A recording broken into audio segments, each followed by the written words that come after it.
Martino, la Barbera per la sera, il Lambrusco c'ha un bel gusto e il Bracchetto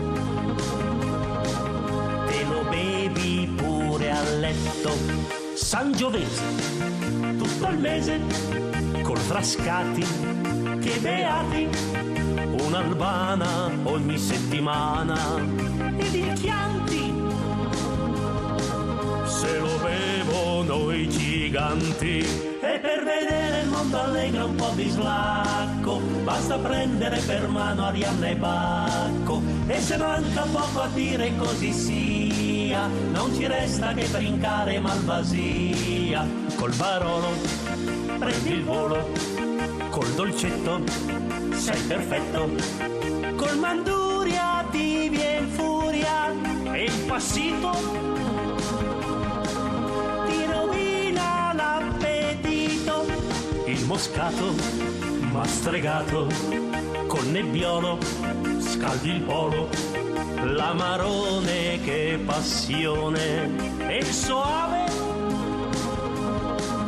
ti fa attraversare il Piave. E per vedere il mondo allegro un po' di slacco basta prendere per mano Arianna e Bacco, e se manca poco a dire così sia, non ci resta che brincare Malvasia. Bere un cotto, dire Giotto, c'è il Grumello, giù il cappello, Barbacarlo basta farlo, e il Rosato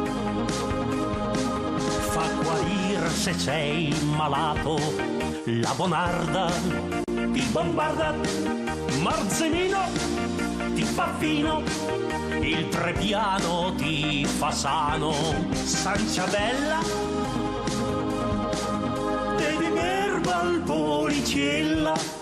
E per vedere il mondo allegro un po' di slacco basta prendere per mano Arianna e Bacco, e se manca poco a dire così sia, non ci resta che brincare Malvasia.